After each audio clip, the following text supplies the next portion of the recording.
आप सबों को जय यीशु। दैनिक आहार के इस भाग में आपका स्वागत है।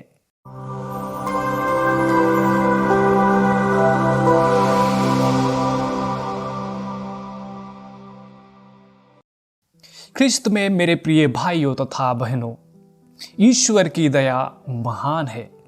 ईश्वर सभी जरूरतमंदों को दया दिखाता है। आज के सुसमाचार में हम सुनते हैं प्रभु यीशु अधिकारी और रक्तस्राव से पीड़ित स्त्री पर दया दिखाते हैं।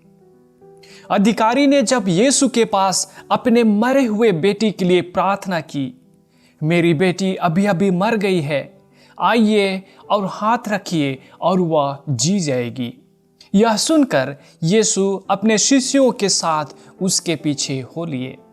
स्त्री ने, जो 12 वर्ष से रक्तस्राव से पीड़ित थी, जाकर यीशु के कपड़े का पल्ला छू लिया, यह विश्वास करते हुए कि यदि मैं उनका कपड़ा भर छूने पाऊं तो मैं चंगी हो जाऊंगी। उसे चंगाई प्राप्त हुई। लेवी ग्रंथ अध्याय 14 में हम पढ़ते हैं, जो कोई इस बीमारी से जूझ रहे थे उन्हें अशुद्ध माना जाता था। इसलिए उसे न केवल बीमारी से बल्कि सामाजिक अलगाव से भी मुक्ति मिली। अधिकारी का यीशु के पास आकर घुटने टेकते हुए प्रार्थना करना और उस स्त्री का यीशु के कपड़ों को चंगाई प्राप्त करने के लिए छूना, यह संकेत करता है कि दोनों ने ही यीशु के दैविक शक्ति को पहचान लिया था। उन्हें यीशु के ऊपर पूरा विश्वास था। प्रिय भाइयों तथा बहनों, आज का सुसमाचार हमें यीशु के वास्तविकता को पहचानने और विश्वास में दृढ़ रहने के लिए स्वागत करता है। अतः हमें उस अधिकारी और स्त्री के समान अपने विश्वास को दृढ़ रखना आवश्यक है। और साथ में इस बात की भी चेतावनी दी गई है कि हम किसी अंधविश्वास के शिकार ना बने।